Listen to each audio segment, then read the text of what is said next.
The Opossum, a Western Tale by Brennan, Columbia-Walsh. The back room of the saloon, Silverton, Colorado, 1884. Animal furs caked with blood hang from the upstage wall. Broken glass, poker chips, and human teeth are scattered across the floor. There is a bar stand stage right with half-empty bottles. A table and 3 chairs sit center stage. There is a door, stage left, leading to the main room of the saloon. A pair of crossed revolvers hang above the door. The lights rise on Fat Man Lenny Shaw, sitting at the table. The door swings open, and in walks his new partner, Slim Jim Welsh. A silver pistol shines on his hip. Jim Welsh? Call me Slim. Pleasure to be meeting you. He coming? Oh, hold your horses there, fella. We don't gotta get right to business. I ain't get much interest in small talking.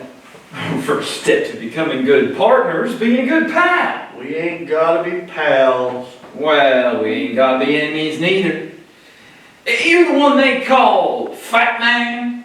I don't like it much when people call me that. Ironic, ain't it? The Fat Man teaming up with old Slim Welch. Well, you's a mean fella, ain't you?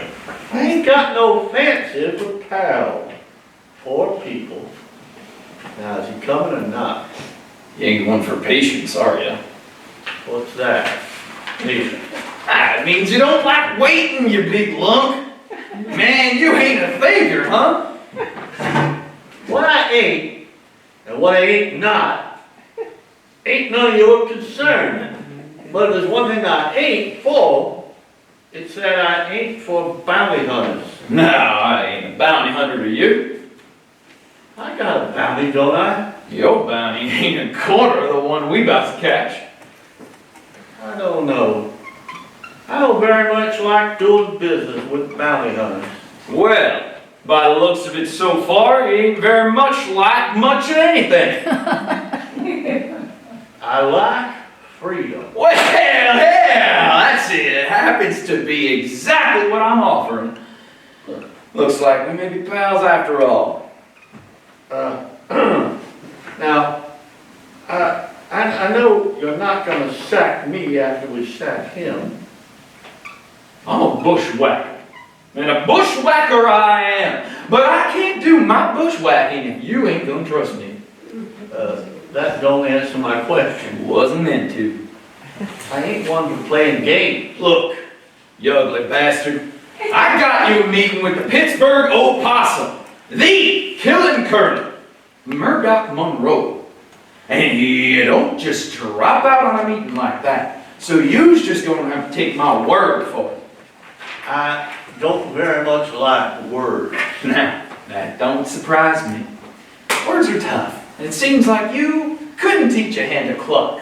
Besides, you ain't need to use words when you got fists the size of a horse's balls, ain't that right, Fat Man? Fat Man pulls back his coat to reveal a revolver at his hip. Well, hey there, big man, you ain't gonna want to do that, because if you lay your big paw in that there shooting iron, I'm gonna have to reach for my silver bullet. And you don't know if you heard, but you speaking to the fastest gun in the West. Fat Man stands down. I said, don't call me Fat Man. Okay, then. I'm already Slim. What am I to call you? Call me Lenny. Lenny Shaw. Slim brings 2 glasses of whiskey to the table.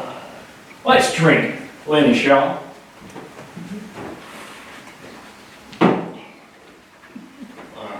All right. Walk me through it. Sure, partner. So, this fella, he'll be coming any second now. And he thinks he's coming here to plan out a hit on the Silverton Bank, but we'll be doing no such thing. So, we all talk for a bit, and then when he's not looking, well, you know the rest. We gonna bushwhack him? Oh, we gonna bushwhack him. He don't know I'm a bounty hunter. What's this fella like? Oh, he's a mean fella. He's so mean, makes you and I look like the sons of old Maid Mary. We talking about the Pittsburgh Opossum, the most wanted outlaw this side of the Mississippi.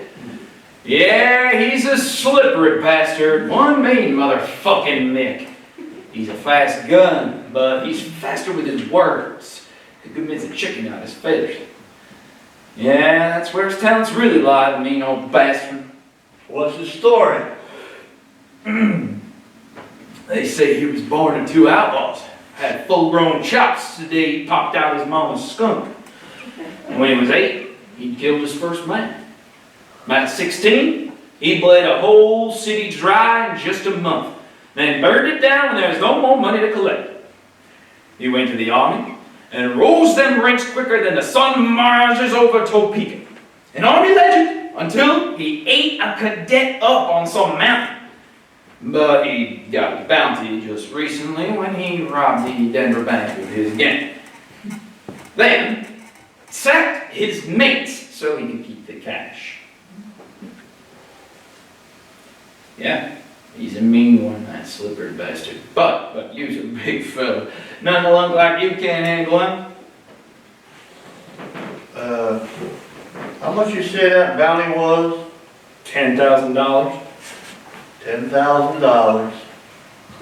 That's a whole lot of paper. And once we kill him, I take half, you take half, then you go pay off the bounty on your head and ride into the sunset all happy as you eat. And you're sure you can do that? Pay off your own bounty. Crystal short, Atlantic. My brother's the sheriff of Silverton, and he'll help you right out. Well, all right then. Let's get to work. They shake hands. Oh, Lynn, one more thing. Just a small thing. I need your pistol. What? That's right. Murdoch's one rule. He's the only fella in the room with a gun. I ain't very much like going without my gun. Well, I won't have mine neither. Gotta leave him with the tender. Batman unholsters his gun and hands it to Slim. Don't be pulling nothing, Jim Wild. You have my word, Lenny Shaw. Slim exits, then returns without the pistols. He sits. I just saw him walk in the saloon. Get ready, Lenny. Here it comes. In walks Colonel Murdoch, the Opossum Monroe. He walks with a cane and speaks in a feeble voice. Slim stands and takes off his hat. Good evening, gentlemen. Oh, good evening, sir. What? Ball bag, you don't stand in the colonel's presence? I ain't standing for nobody. You must be a fat man. The name's Shaw. Well, boy, my name is Colonel Murdoch Monroe. And it's only right you lift your fat ass off that seat when I walk in the room. You hear? Colonel Murdoch. What? Colonel? Who's there? It's me, sir. It's Slim. It's Slim! Slim G. Walsh! Slim! Tell this here fellow to get off his ass. Just stand up. Fat man stands begrudgingly. You stand? Yes, sir. He's standing. You all got you done? Oh, left him with the barman. Take a seat, Colonel. He helps Colonel Murdoch sit. Fat man sits down across from him. Slim takes the middle seat. So they called you Fat Man. Yeah, that's what they call me. Why do they call you that? 'Cause I'm fat. What? 'Cause I'm fat! You what? Fat, Colonel. He's fat. He got a big old belly. Well, that guy, I got a nickname, too. You know what they call me? What? They call me the Pittsburgh Opossum. You want to know why? Why? I don't got no goddamn idea. That's the thing about nicknames. They don't gotta mean nothing. They ain't call you fat man, cause you fat. You's fat, cause they call you fat man. But I wear my nickname with pride. Don't matter what they call you, as long as they call you something. You gotta be one mean-ass outlaw to get a nickname. That's all I know. Don't give a rat's ass what it is. Cardinal, let's get to talking about Silverton Bank. They charged us full force, them Johnny Rebs. It was the thick of night. The Payne's farm ain't never been so dark and so goddamn cold. I seen it. 500 young Union men shriveled up in that cold. But I took the freeze with courage and we marched right back at them. My bayonet, oh, it was sharp, pierced 3 heads straight. But there were too many Johnny Rebs. In my unit, those 12 Union sons, we were surrounded in the forest. 50 men strong they was. And they come into us from all sides. They picked us off one by one. They got me in the ass and I was bleeding like a broad at full moon. I laid my gun down and I put my face in the soil. And there I was. I watched 11 souls slaughtered and beaten and butchered and played. All those old mamas got to hear their sons killed at Payne's farm. What those Rebs failed to do was put a bullet in my head. My ass was cold and bloody, but my shooting arm was fine and strong, and so I played dead. There's something about a man with his face in the soil that makes even the meanest fellas turn their back. And when those troops turned their backs on me, I flanked them Johnny Rebs and laid a line of bodies 50 men strong, every last one of them, down in the snow. And I laughed at those Johnny Rebs and I cried. Them Union boys who sold their souls for mine. After this tale, he leans back in his chair saddened. Fat man stands up and walks over to the bar stand. Slim follows. What in God's name are we doing here? Who's this pot bag of bones you brought? You're talking about a Yankee legend and a gunslinger worth 10 grand. Bullshit, 10 grand. That there's an old beggar wannabe gunslinger. Ain't worth the shit in the bottom of his boots. I got the poster in my satchel. He's worth $10,000. That ain't no way in hell that there's a gunslinger. Well, he might be a little past his prime, but he's got the bones of a legend. Yeah, and the wrinkles of my mama. Workers or not, he's killed more men than there are in Silverton. That man's not even awake. Oh, come on, Lee. They looked at Colonel Murdoch, slumped over. Is he? Colonel? Colonel! Whoa, he's alive. Listen, this man's about to go belly up on us. So how about you go get your pistol from the tender and we get this job done? Hey! That guy here. Over Where here. are you? Come here, fat guy. Fat man walks to the colonel. Listen to me, fat guy. I need your help. I think that skinny fella's fixing to kill me. I think he's fixing to sack us both and take our bounty for himself. Word around town is my head's worth $10,000. I think he's fixing to have it. I don't think so, old man. How do you know? He could be fixing to take us and get the bounty. Nah, he wouldn't. Can't never trust a man as smooth talk as he. Fast with his gun, faster with the words. And the most dangerous types. You don't think? It just protects me, won't you? Fat man stands, walks to the door, and takes one of the guns fixed above it.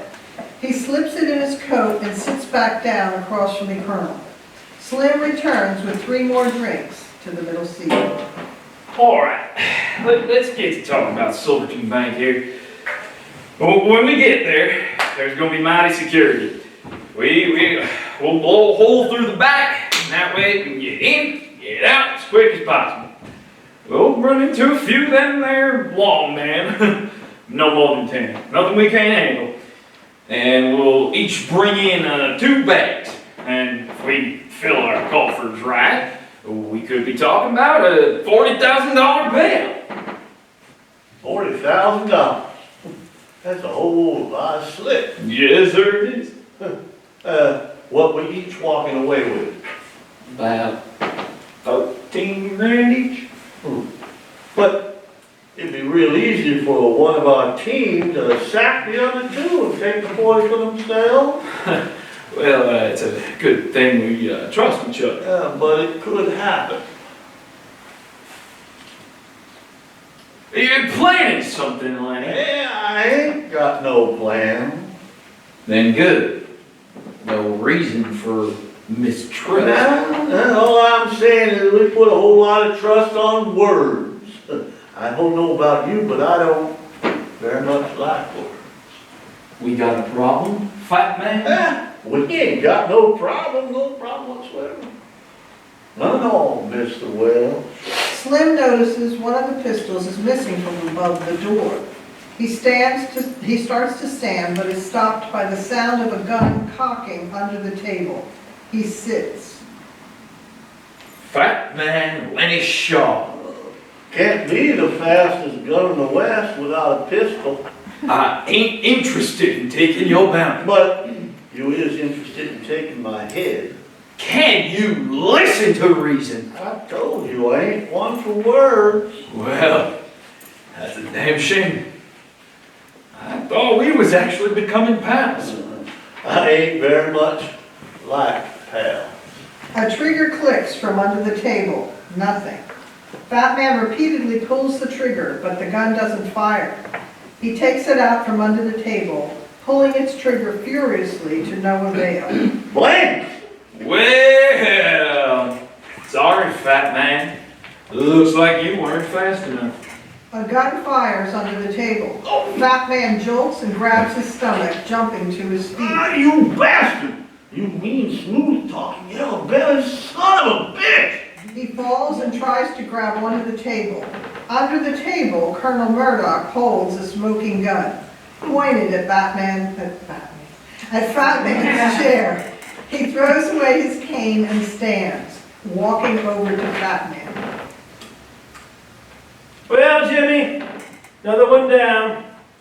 You know, Mr. Shaw, you should pay more attention to nicknames. They can say a lot about a man. Words are a tricky thing. You're just like one of those Johnny Reps. There's something about a man with his face in the soil that makes even the meanest old fellas turn their back. They don't call me the Pittsburgh Opossum for nothing. I know how to play dead. Fat Man dies. All right, Jimmy, this one's dead. Get your old boys, he's a big fella. Like always, send me half the bounty by Thursday and I'll see you next week. See you next week, boss. Colonel Murdoch exits. Slim takes the gun out of Fat Man's hand and hangs it back up over the door. He then goes to the body, takes a foot in each arm, and with great effort pulls Fat Man to the door. Blackout, end of the play.